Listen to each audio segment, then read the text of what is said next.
I can't believe you've been running FabFitFun for over 14 years. I did not know that. So there's a lot for us to talk about over a decade. I know. I also can't believe it is my longest relationship to I date, know. which is amazing. And it makes me feel very old, but also very proud. That's so funny. I literally was thinking that my with my business too. It's the longest time I've ever been at like one company. So I'm like, this 100%. is huge. Yes, exactly. Love I it. love it. Amazing. Well, before we go into your story, I loved something that you mentioned. It really resonated with me where you said, we often let the fear of the unknown stop us from trying something new or shifting our focus. And I think this is so important to talk about, especially in entrepreneurship. I feel like the unknown happens every day in some capacity. You have to like be best friends with it. So I'm just curious, what advice you have for someone who might be listening in today who kind of struggles being in that space of the unknown and taking that next step? Well, I think what's interesting is that you're never going to be fully ready for any of those big moments that we think we're supposed to prep ourselves for. So, marriage, kids, certainly starting your own business, because you can spend you could have spent the last 10 years studying everything there is to know on a certain subject. And I can guarantee that in a very short time, there will be a curveball that the world throws at you that makes you rethink everything that you've learned. And you're going to have to pivot and you're going to have to evolve. And that's why we can't let that fear of the unknown hold us back because we'll never be fully ready. But the idea that you can go out into the world, really start something yourself, believe in yourself, be proud of it. I mean, that takes guts, that takes courage, but it's an amazing thing once you've done it. And kind of looking back at, the early days of you jumping into FabFitFun, did you have that sense of belief in yourself? Like, did you always think that maybe one day I want to go off and do my own thing? Like, what did it look like back then? No, not at all. And I very much think it was a set of happy accidents in how we started FabFitFun. So when we started FabFitFun, I'm very lucky. I have two amazing co-founders, Michael and Daniel Burkeem, who are brothers, and I'm the sister that they never knew they needed or wanted. But it was very much a side hustle. I had a full-time job. I was doing marketing and events, and this was something that we came together and we said, okay, we're going to launch this blog at the time, really, writing about everything women need to feel good from the inside out. But I did it on the weekends and I did it at nighttime. And it was just, a fun way that I was able to continue my writing, which I always thought was going to be my long-term career. So, I don't know that I thought that this specific opportunity was going to be the one that became my lifelong career, and I think it really evolved in itself. It was something that sort of took on its own personality, right? We were able to build up a really nice following over that first year, kind of doing it on the side, and then came together and said, okay, do you guys really want to do this? And for me, it was an immediate yes. The idea of doing something on our own was actually incredibly exciting. And being able to put my, own stamp on something that I really believed in felt great. But we were doing it on the side for a year before that ever became a real consideration. Yeah, I actually did not know you were doing it on the side for a year because I know you started your career in TV and then you've kind of noticed your passion for blogging and writing. So I love that it was something you did on the side that eventually took off because anyone listening today can kind of dabble in their interests on the side because we still need a job to pay the bills. So why not, right? And it's not easy, right? Because it's hard. The idea that you're working a full-time job and then you're going to create something on top of that on the side. It's not a piece of cake by any means. You have to have the dedication, you have to have the passion to want to do it. But yes, you also have to have something that pays the bills because you have to be somewhat realistic in those first early years where you're, starting something from scratch. I'm smirking because when you have a full-time job and you're doing a side hustle, you're right, it is a lot. But I'm like, what better experience to you starting your own business? Because That is a lot all the time, right? What do you think about that? Right. It's not, I guess the thing is, it never really lightens up. And it is sort of setting yourself up for what the next few years are going to look like. But, I think that it gave us a little bit of a cushion to be able to then say, okay, this actually feels like it has legs. It feels like it's something worth investing a bit more of our time and effort. And that felt good. Like that made it much easier to say an absolute yes. And I want to go back, I'm going backwards a little bit to talk about your upbringing, because one thing you mentioned in another interview, which is very opposite of my parents, but they really encourage you to, follow your dreams and not money. Like I grew up in a world of immigrant parents, especially my dad, who's like, you got to make all the money and you need the security, probably because he didn't have that. But what was your environment like growing up to just be around parents who kind of thought that way? Yeah. So I will say when people ask me, who my mentors were, I can't point to better, more influential ones than my mom and dad. They were both incredibly, smart, talented, the first in their families to go to college. My dad was a television writer and producer. My mom was a psychologist who got her PhD when I was in elementary school. Incredible. Yes, it was a great role. They were great role models, but they were also big hippies. So lots of fighting for social justice and the betterment of the world. And we were very lucky. While my parents grew up, incredibly poor, they were both able to have long, successful careers. And while I think they certainly valued the freedom that money created, one of the lessons they taught me was that that was only one part of the equation that truly leads to happiness. And, my parents, from what I remember, always said that you have to do something that you love, something that brings you joy, something that you are passionate about. And that's what you should chase, not really the money. And if you find that passion, that money will likely follow. But the alternative of spending your entire life doing something that you don't love, there's just no joy in that. And now looking back over these last, 20 years, I think it's so true.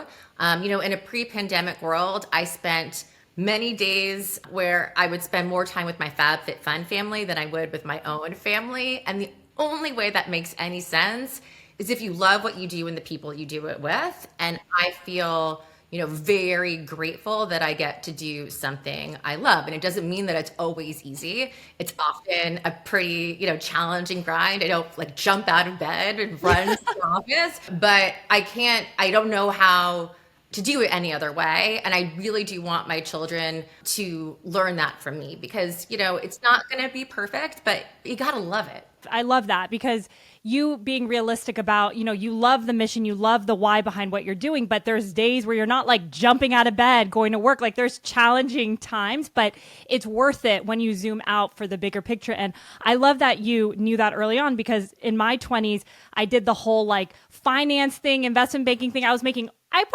more money in my 20s than I am now in my 30s. And I was not happy. And I quickly realized what your parents said, like money doesn't always equal happiness. And the more that comes, I didn't notice a significant difference in my happiness. So I went the opposite route. So I love that. That was something you kind of knew starting out. And going back to FabFitFun, so, this was something you were doing on the side. I guess I'm curious, how did you even meet the co-founders? Like, what did the idea for FabFitFun look like when it was just a side hustle and you were writing these blogs at the time? Yes, and I will say, so we were introduced, I was working at a different content company, and this is going to age me and age us all, but their vision was that they wanted to be the Condé Nast of the online world, which now just sounds like the funniest thing because glossy magazines don't exist. But innovative at the time, like a great idea. Yeah. Yes, for sure. And so we spanned many different topics from how to spoil your dog to bringing you good news every day. And it was a well-loved, but maybe not well-run organization, but had a few good years that eventually came to an end. And at the time, my former boss was actually friends with my two co-founders. He was going to come and be the sort of creative piece of it. He was going to come write the blog. His script got picked up on the Fox Family Network, and he went to go write another television show and asked me if I wanted an introduction to Mike and Dan. I said, sure, that sounds fun. I like fashion. I like wellness. I like beauty. And so we met at the old Facebook offices, which again, aging me some more. And we liked the idea, right? The idea that oftentimes, especially at that time, glossy magazines were very much a directive of what women were supposed to look like and act like in order to fulfill a very narrow definition of beauty. And we wanted to be more like your best friend, big sister, giving you tips and tricks to live a great life, not telling you what to do, but really showcasing what we've tried, what we've loved, and then passing it forward.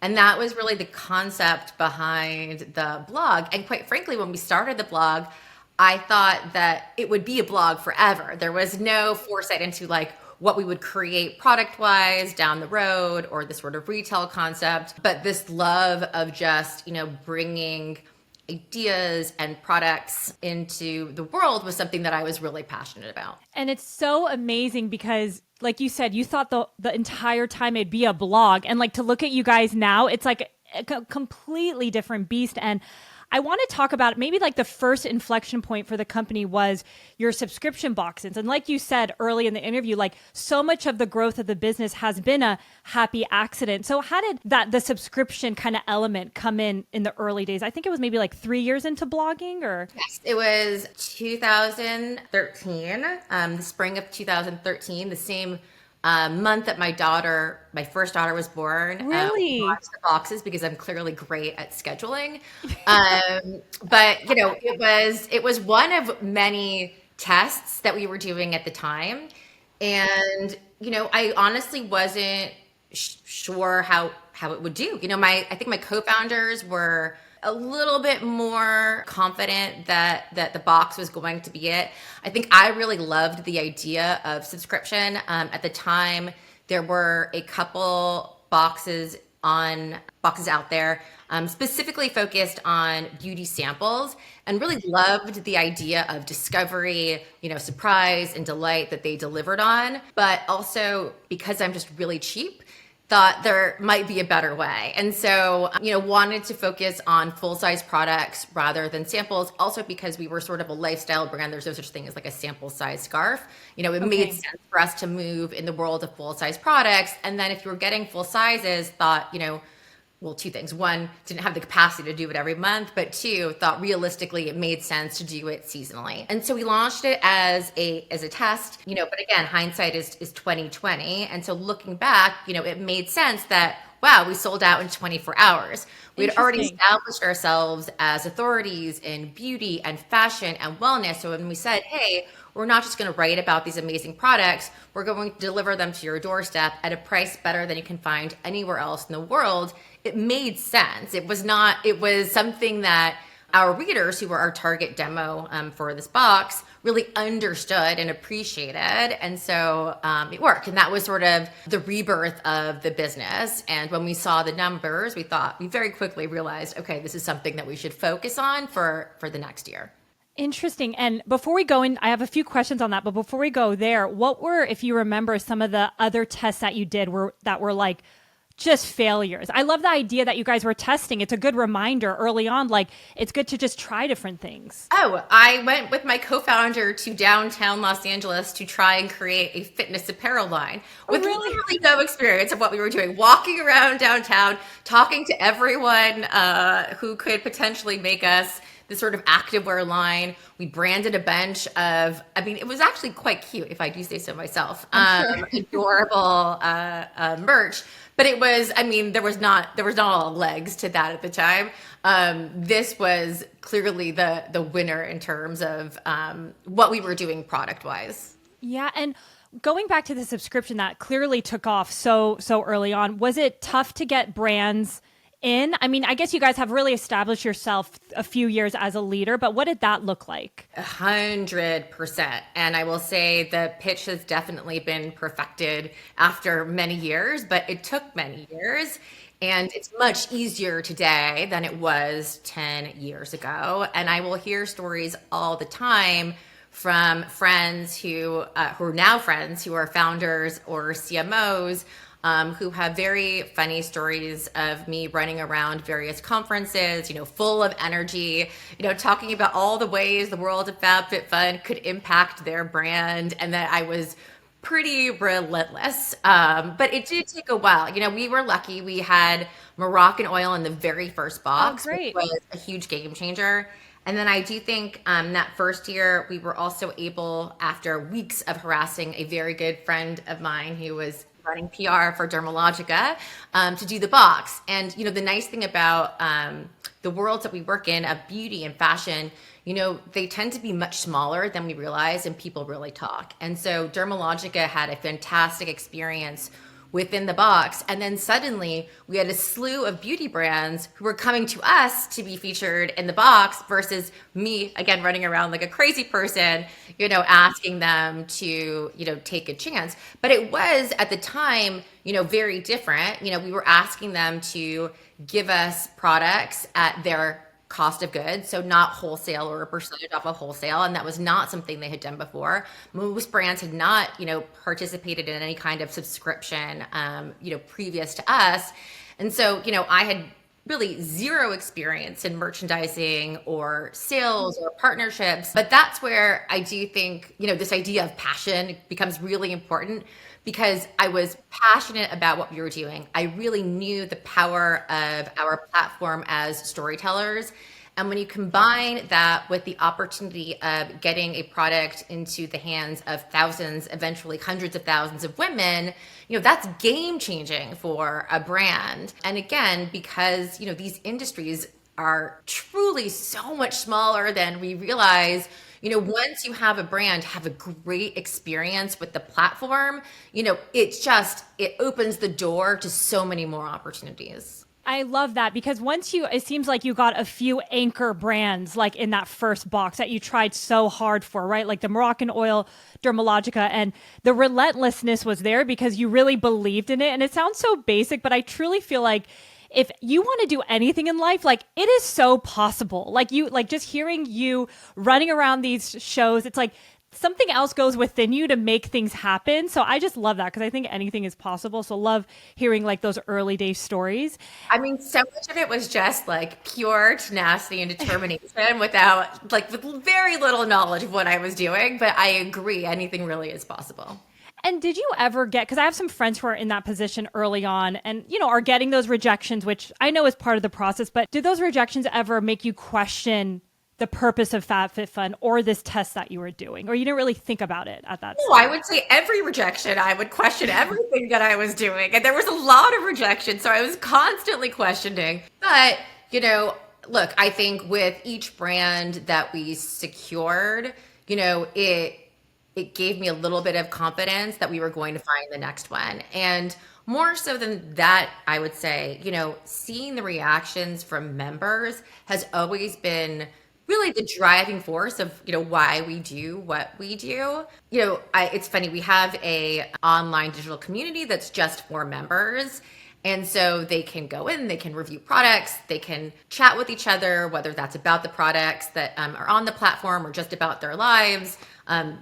We have a core set of members who are on this platform a lot, and they can also tag me, they can tag Mike and Dan directly, and they do. They tag us when they're happy, they tag us when they're unhappy. But, it is this like amazing real-time feedback that we get from members.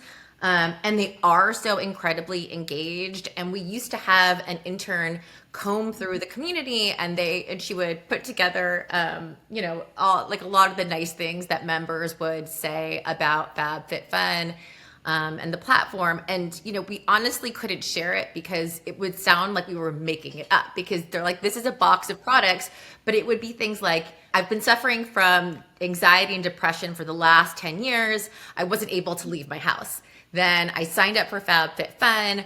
I started treating myself to self-care 4 times a year. I made these Wow. fantastic friends in this community, and I finally been able to get outside. And I'm like, that can't be a real story. This can't be true. But we saw it time and time again, or someone going through, a very challenging battle with cancer, and that, they were just getting their little luxuries, their little pieces of self-care through FabFitFun, and that it was making a difference to them. And, these are ways that we don't realize the impact sometimes that we're having with your, member, customer, etc. But it's so much bigger than you think. But it really is what pushes us, even when we get those no's, even when we get the rejections, to keep going. Because I want to make these women happy. I want their box to be better than they possibly imagined. I want them to try new things that has a direct correlation with happiness. I mean, these are the reasons that we love what we do. Oh my gosh, what a great business to be in. It's like you are spearheading like surprise and delight for any customer that comes your way. Like just happiness is like the main focus, and the community aspect, which is so strong as well. But I love that. And I so agree. I think like remembering those customer stories. I know early on when I started my business, I would screenshot everything and put it in a folder because I was so vulnerable in those early days. I'm like, okay, I'm on the right path. I would just like open it up when I'd have a tough day. And even now it's like a reminder of why you do what you do, like the people element. So I love those examples. And, just thinking like putting my operational hat on, thinking about sending a box with unique products seems like a 3PL fulfillment nightmare. But did you have any issues just like shipping those boxes out early on? It is a nightmare, and I can't even ship one product. I will say, I mean, look, part of that, we've been very lucky. So we worked with the 3PL for the first year, and we quickly realized like that was not going to be the route that we were going that we were going to need in order to scale. And so we now have our own FC in Chino. And that was another like huge win for us, was hiring that head of ops to really take us to that next level, because we couldn't do it otherwise. And especially if you think of the world of FabFitFun today, the boxes are customized. So that means there's hundreds of millions of variations going out each season. It's kind of crazy to think about. It's changed, right? Like in the early days, I picked 7 products that I really loved and it went out to everybody. But these days, now you're sort of choosing from a prefix menu of 30 to 40 products each season, which makes it infinitely, more complicated. But I will say, look, we are constantly pivoting and evolving at FabFitFun. Our fulfillment center is now a 3PL for other brands, many of which are the brands in our boxes. And so it's a service that we can then offer because we've been able to create this sort of world-class fulfillment center because we had to. There was nobody else that was going to be able to do it.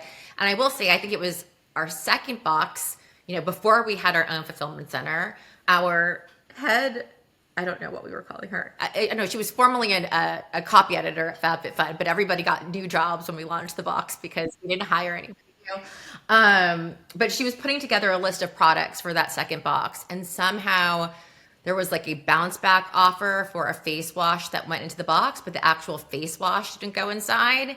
And it meant that we had to send those face washes separately afterwards. And the cost of that was so great, we thought we weren't going to make it to that third box. We thought that was sort of the end, and it took every last cent to send those face washes out, but we did it, and we got to that third box, and it was a very easy leap to then creating our own fulfillment center because it was necessary.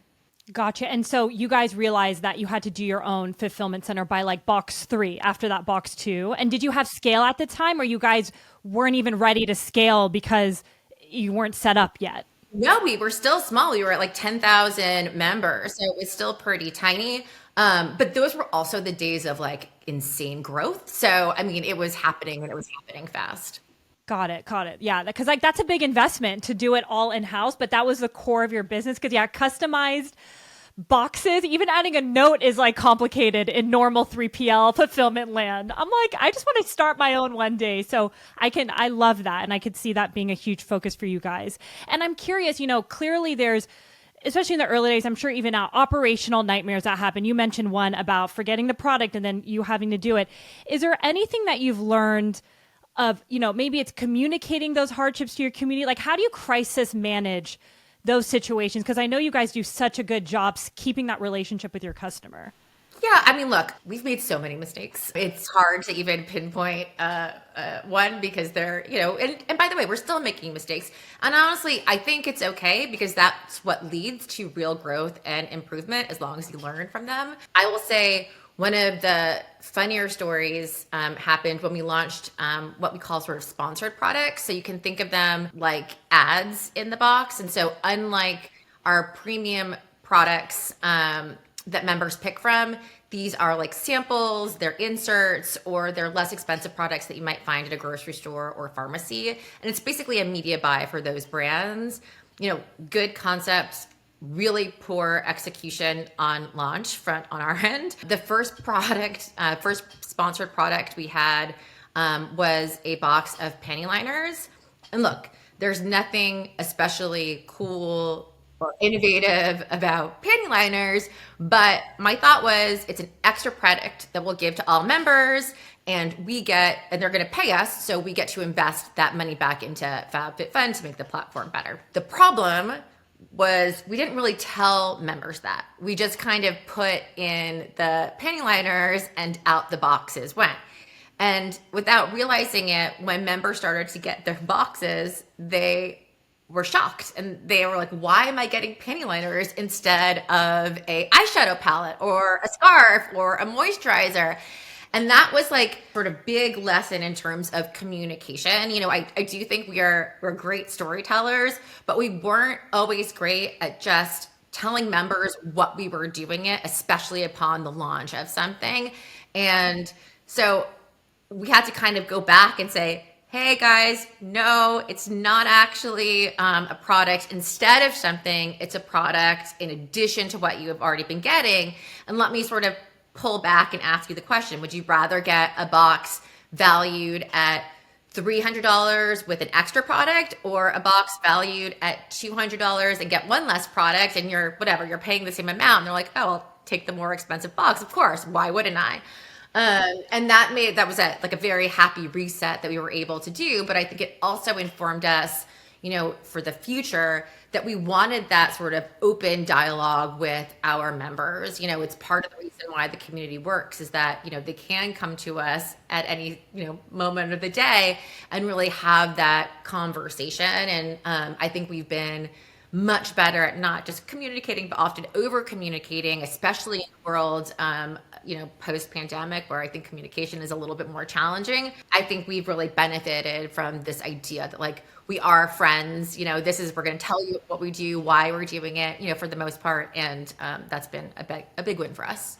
I love that. And that's something I actually learned from doing these podcasts, like hearing stories like yours, crisis situations. I think every founder is like, I learned to just over communicate. So whenever we sell out or there's a fulfillment issue, we just over communicate. And it actually, you get so much more grace when you do that. 100%. They just don't want to feel ignored, right? Yeah. They want to understand what's happening. Most people are, very understanding and have a lot of openness and realize that this is a business and it's not always going to be perfect and we're doing our best. But they want to be heard, and they want to know that they're sort of seen, and those are things that I think have been really, really beneficial to us. Yeah, it's so true. Even in normal personal life, that's so important. And we're all human. Being seen, being heard is so key. And one thing you mentioned throughout the interview, and I think you guys do such a great job, is that storytelling aspect. And I'm curious, what do you think makes a great storyteller? I feel like, there's so many brands out there that are trying to maybe connect with their audience or, double down on that storytelling. It's such a skill. So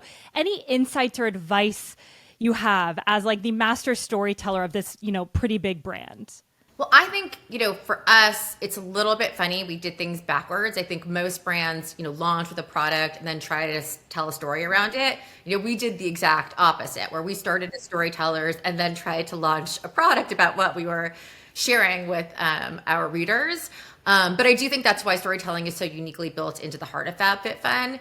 And I think it's incredibly important. I do think the average consumer has changed. They're no longer just interested in a label or a price tag. They want to know the story behind the brand.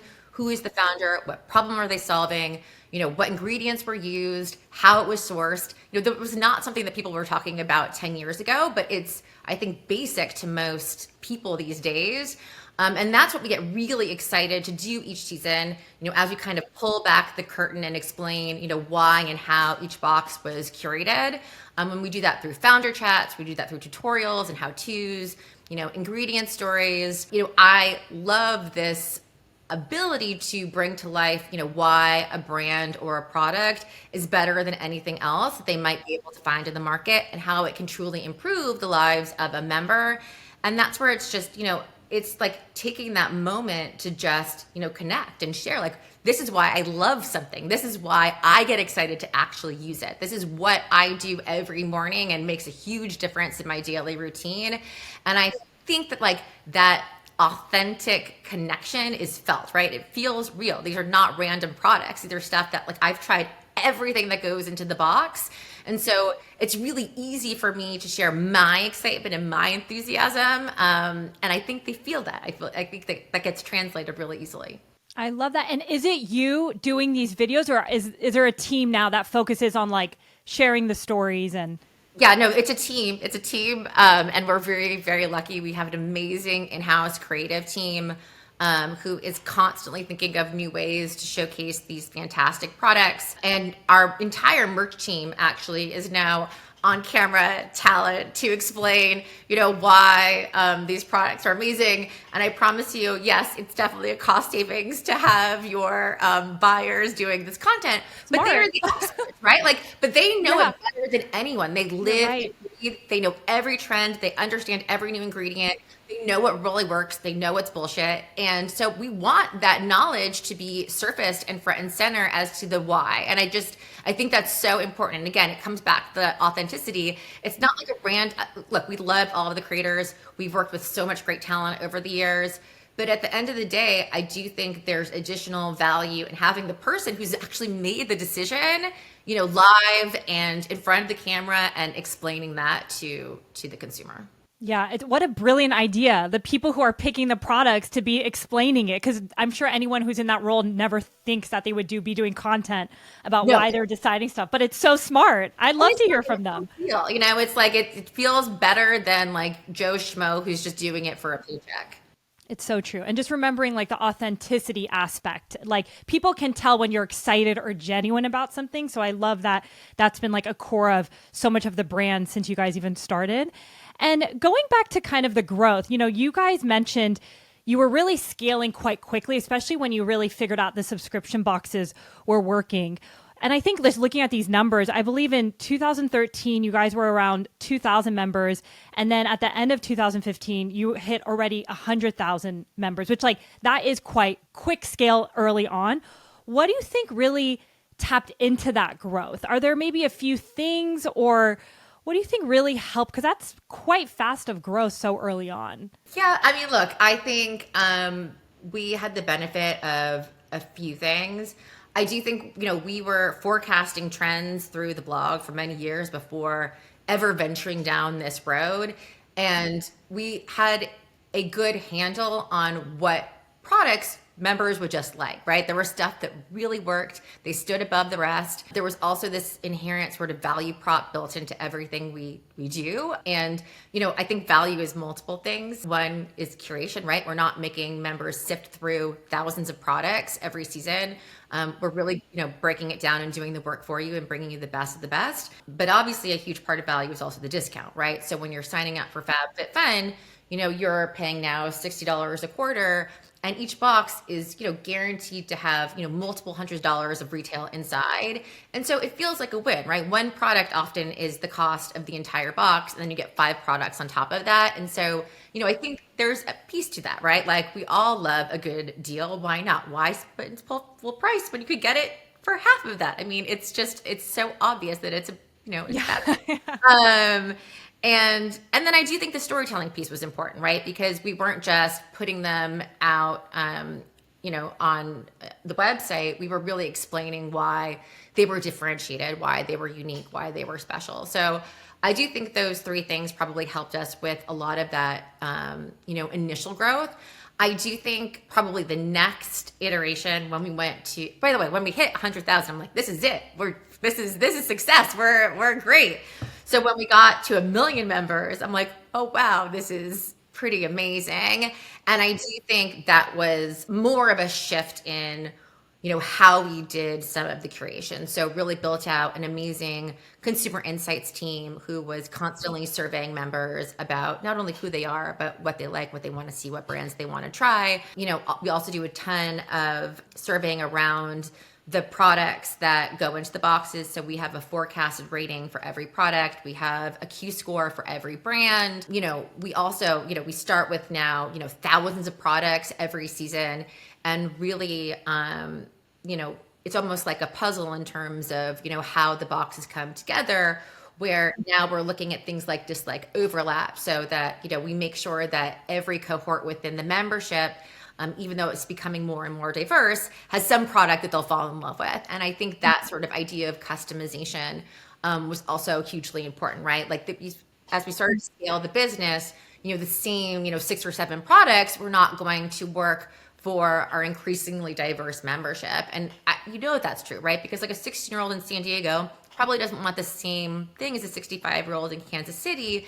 And we have those women in our membership. And so being able to say, hey, we're not just going to provide you with the same, 6, 7, 8 products. We're going to let you actually sort of, find products that are really great for you, I think was a huge win for us in terms of scaling. 100%. And one thing I also found so interesting about you guys, and I'm curious if this was another inflection point as well, is you guys doing your own in-house brand. So was that a strategic move? Like, how did that idea kind of come about? Was it another happy accident that you kind of followed this business and the idea came organically? It was, gosh, this was a long time ago. I think this was 2015. Oh, wow. So early on, you were doing your own brand. Wow. Yes. So, and it took a little while, but so at that time, contouring was like a huge new trend, and it was really crazy. It was when like all those YouTubers were like turning their faces into lions, and then they'd like rub it in and suddenly had perfect makeup, and it was like hours of work, and it seemed crazy. Like I couldn't find a contour kit at the right price point, the right quality for the box. And it was really infuriating because, we want to showcase the brand, the trends that are really interesting to members. And we knew that that was one of them. So we kind of had to do what we did, which was create it ourselves. And we were able to use some great feedback around contouring, and that women wanted the effect, but didn't necessarily want to take the 8 hours that many of these kids took. And so we said, hey, that's great. Let's partner with someone who we really believe in. So we partnered with a great makeup artist and created a contour kit. And it was perfect. It was like timely. It was interesting. And that became a little bit of the model for many of our house brands. Some of them were built out of need and in a white space that we saw that was interesting for our members, right? Because we have so much data of what they love, what they're excited by, and then can easily see, okay, you know what? There's not a lot out there for them that makes sense. We can then go and create it ourselves. Yeah. So interesting. And then, so you were saying around 2015, you guys, started with that first product. Was that the same time where you did your first fundraise as well? Because I would imagine that would take a little bit more capital, especially as you guys were growing at that rate you were too. Yeah, it was a little bit later. Okay. So but around the same time. Gotcha. Good memory. I feel like it's a blur. I'm sure it was all a blur. Everything is a bit of a blur, but yes, 100%. But I would say 2016 was when we really stepped into the world of house brands, that it became, actually meaningful for us. And one thing that I keep thinking about as you're talking about the early days, and you quickly mentioned this, but when you had launched the subscription boxes, I believe you said that's when you had your first child, right? It was like 1 month. So what did that look like for you? I'm very curious to see, like, what was your experience running this high growth business with your daughter, and then maybe contrasting that to your second daughter? I don't know if the business was a little bit more stable, but I'd love to hear a little bit of that. It was definitely different. Look, we didn't have a HR team, so I was Googling maternity leave and what you're supposed to do, and we did not figure it out, but it was fine. We're like, there's 6 of us, it's no big deal. But I remember I say this with all of the love in the world, but I was in labor and my co-founder was calling me about something that was like going on with the business. And I'm like, Danny, you realize that I'm actually in labor right now? And he's like, yeah, yeah, yeah, but like, how did we do this? And I'm like, okay. But the reality was I was such a nervous first time mother that it was beneficial for me to have the distraction That's of my interesting. co-founder calling me than something that was a nuisance. And I know that's probably not true for everyone, but for me, it was a gift. It was really a gift. And I will say the first few months were interesting. You know, in my mind, I remembered, I actually remember having a conversation with a friend of mine who had a baby recently, and I was saying to her that I'm not really taking a maternity leave, and she's like, "What do you mean?" And I'm like, I mean, I'm not like everybody else. I'll be fine. She's like, Katie, I don't know that you understand. I'm like, well, we'll just see. And, you know, you don't know until you're there. And, you know, the amount of time that you have to invest, especially if you're breastfeeding, it's like nonstop those first few weeks. But I will say my daughter did a lot of growing up in the FabFitFun office in the early days. And it's funny because there is something so infused in her being that I'm very confident that she's probably going to follow in my footsteps. She also believes she's a founder of FabFitFun. And the way that she speaks, you know, she speaks with such like hustle and heart that I I think love only it. happens when you grow up in a startup. But there's a real transference of, I don't know if it's just like personality, something that happened to her. But I honestly didn't take a real maternity leave. I kind of bopped around trying to work from home as much as I can, coming into the office when she was like a tiny infant, you know, setting up her little sort of like PlayStation on the ground. I was pumping all of the time. I mean, that's what I will say. Like, I had no shame. I would wear my little shawl and I would pump in meetings. I would pump in all hands. I would pump in the back of an Uber. But you had to do, it was just that, like, that was the reality. Like, you had to do what you had to do, and there wasn't a lot of choice. With my second daughter, oh, and I will also say the other piece of it that I look back and I want to shake myself. You know, I did, because I didn't take a maternity leave, you know, I was on external calls all of the time. And, you know, when you're on, you know, when you have an infant there, she was great, but sometimes she cried. And I don't know why. I just didn't tell the person on the phone that I had just given birth. But I was like trying to hold my daughter like away from the phone while trying to continue the conversation because I felt embarrassed. I like felt like it was somehow something that I was doing wrong. And I'm like, who are you? You're a fantastic human who's multitasking like a warrior right now. I should have been so proud and confident to just explain the situation. But again, you only know what you know at the time. And I think I was so in it that it was hard to see the bigger picture. With my second daughter, it was very different. You know, we had an HR team. I fully took maternity leave. I Oh no. wanted that to be an example to my team that that's actually really normal and healthy and what we want both the moms and dads of FabFitFun to do when they have a child. And you know, it was just different because I had an amazing team of people who I was very easy. It was very easy for me to entrust that they were going to get stuff done while I was Yeah. out. And we didn't have that infrastructure built in the first time around. It was just us, you know? And so there was no backup to do it if I wanted to do it, right? So it was a very different experience. And I feel grateful that we're on the other side of it so that we could have that sort of second experience that I think was much better. Yeah, totally. No, it's so interesting, and I feel like post COVID, also our environment is a little bit different, right? Like you were doing this in a day where you still were going to the office. Like nowadays, family, men and women, it's all mixed in stuff. Like kids are always coming in meetings in the background, even with like vendors we speak to. But that time for you was very different in the environment. But I love that. I don't have any kids yet, but people always go like, when you do, like, are you going to take maternity leave? And we're small. There's like 5, 6 of us. I'm like, I don't even know what that looks like. I'll figure it out when I'm there. But Yeah, yeah. that's the thing is like we figure it out, and that's like the beauty of being an entrepreneur is like you just get it done. I don't know how we got it done. I'm not Sure. sure that what we did was legal, but we did it and we figured it out, and everyone's okay, and you know, we got it done. Yeah, and I remember having so much anxiety around it. Like, how do you even have a child when the business is all encompassing? And through literally interviews like this, seeing the real behind the scenes, I'm like, okay, you make it happen somehow or another, and everybody has a different way. And what I've realized, like being an entrepreneur, you already are living such a different life than the average person. So you just figure it out. Like, just make up your own life at that point of what works for you. So Yeah, I it's so love that. true. Yeah, and look, again, nothing's going to be perfect. You're never going to have all of the answers. You're never going to be totally ready. But that's the beauty of it, right? You figure it out while you're in the midst of it and you make it work. And that's how we learn. Totally.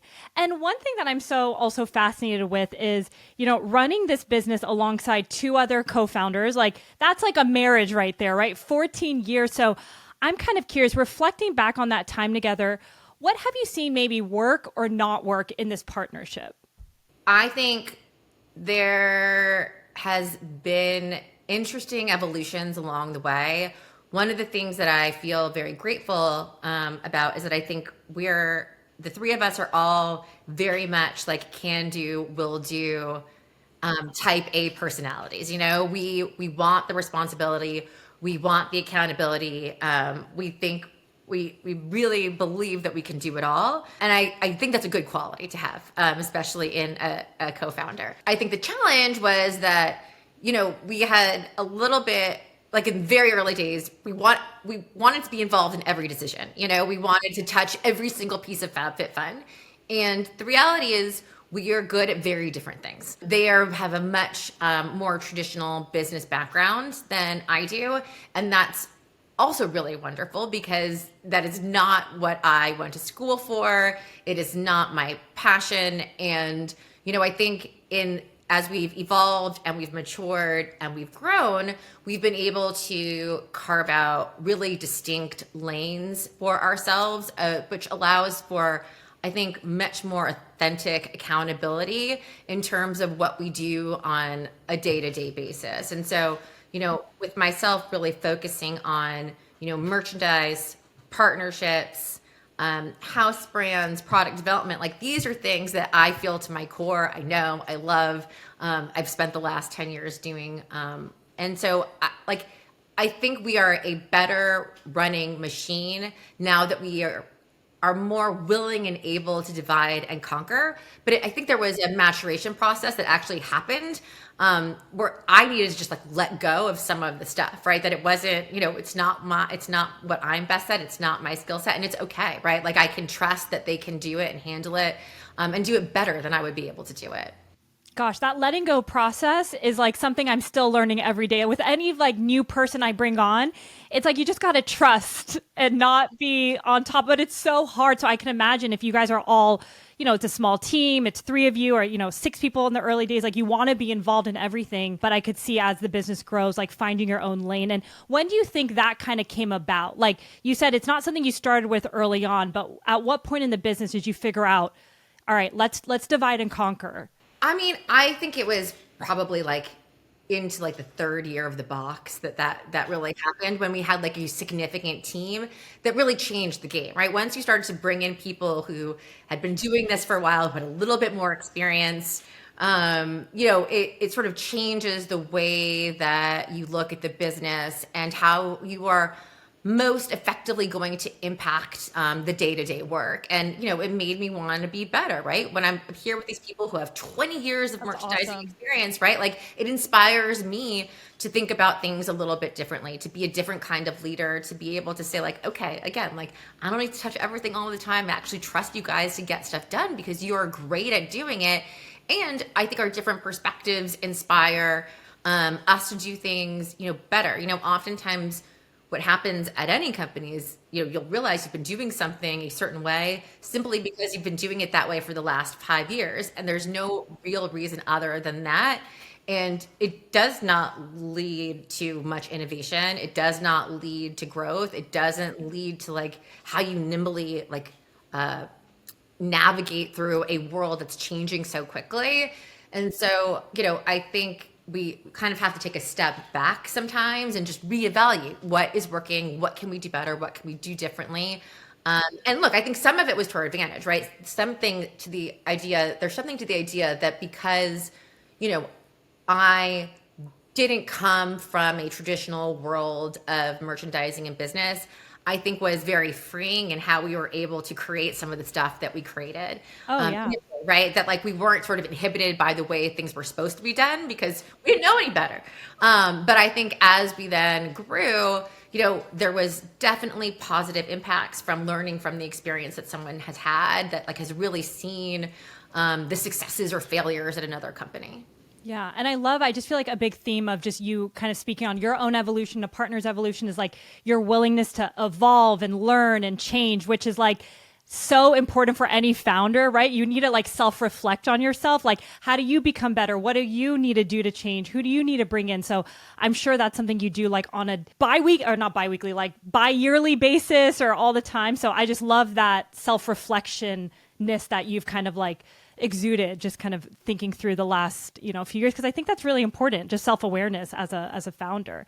And I know we're coming up on time, but I'd love to maybe end on one last question. I love to ask founders this, and we've talked a lot about many of these maybe throughout the interview, but what do you think most people get wrong when it comes to starting or running a business?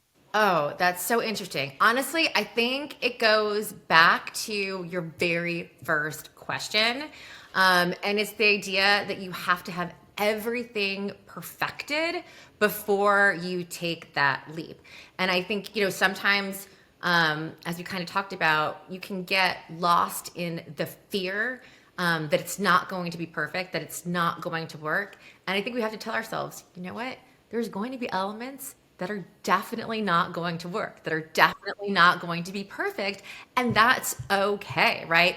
Again, like that's how we get better. That's how we learn. Like these are the things that actually help us like create what hopefully is a better and better member experience. So that for me, I think is the like one I see it all the time, especially with young soon to be founders, that they're just worried they're going to get it wrong. And I'm like, you are. That's good. That's okay. Just accept it, like know it, own it. And once you do that, I think it's really freeing, especially for women, because I think we try to be perfect so much of the time. Accepting that there's going to be some vulnerability, there's going to be some mistakes, and that it's okay. I think is really good for us to internalize. It's so true. And you're right. Like, even if you think it's going to be perfect and you prepped everything, there will be things that come in the left field that you wouldn't even like know would have came. And you're just like, what? I think someone was on this podcast the other day and was like, early on, we had like this truck of like lipsticks we needed for some, big event or something. I can't remember. And she said like literally like the truck went on fire. Like luckily everyone was okay except our product. But she's like, there's things you just can't even predict, which I totally agree. No, and let's look, I think we've changed, right? We've all lived through a pandemic. So I think, we've all seen these, like the most unprecedented occurrence of all time happen, So, but I think, just reminding ourselves that it's okay. I love it. Well, Katie, thank you so much for joining us. Loved hearing about the story, the behind the scenes of FabFitFun. This was such a blast. Thank you. Yes, well, I had fun too. So thank you for being an amazing host and can't wait to get that coffee in LA soon. Yes, for sure.